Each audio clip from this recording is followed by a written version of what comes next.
Hi guys. Good evening everyone. For tonight's video, tonight is already 9:07 in the evening, and I'm going to give you some update regarding on my upcoming graduation this May 29, 2024. Yun nga, gagraduate na tayo guys sa senior at the age of 25. I think that's not, I mean, at first, naiisip ko din na, is it bad na nag-graduate ka, 25 years old ka na, tapos senior high ka pa lang? Yun po pa pati sa isip ko, but it changes my paniniwala, my belief regarding on that thoughts. Kanina, nag-practice kami kanina, I mean, it is already 10 days to go before our graduation because our graduation is on Wednesday, uh, this coming week. So, yun. Yun lang naman yung mga update. And first day ng practice namin, medyo nakakahagar kasi sobrang init, di ba? Alam nyo naman ngayon na parang sobrang taas lagi ng heat index sa Philippines, which is sometimes nagre-range siya ng 40 degrees and up, gano'n, 42, 47, something like that. I suggest na always drink your water, always hydrated, and huwag kayo magpapatuyo ng pawis as much as possible dahil hirap magkasakit. Ayun. Kanina is, kumanta lang kami kanina ng mga graduation song, mga song, part. graduation song namin kanina. Yung graduation song pala namin is yung kanta ni Taylor Swift na Long Live. Actually, that was my first time na marinig yung kanta. At first time ko na din malaman na may kanta si Taylor Swift na ganun.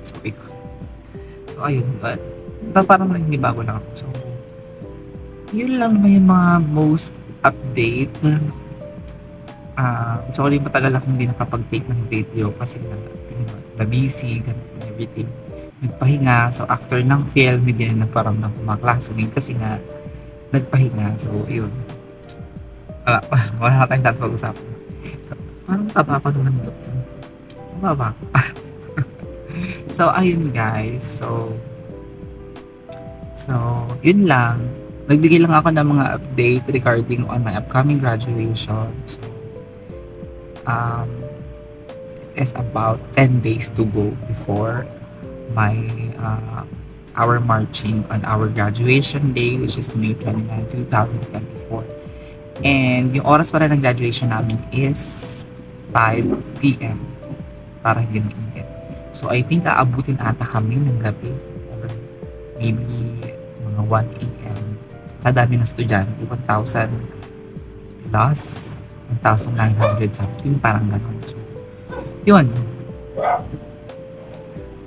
Tomorrow, magbibigay ulit ako ng mga further updates regarding on our graduation practice. Kaya ako napag-vlog kasi marami akong nasi-feel parang something na nasa puso. Kailangan ko siyang ilabas. Kailangan ko siyang i-share sa kahit na sino. Sa mga willing lang. Charot. Hindi kasi makasa ko pala share kasi nga iniisip ko rin kasi baka dahil minsan parang nagiging overshare, nag-overshare ako tapos sinisiraan na pa. You know what I'm saying, girls. Ayun. Ano naman ang update. Tomorrow, bigay ulit ako ng mga updates.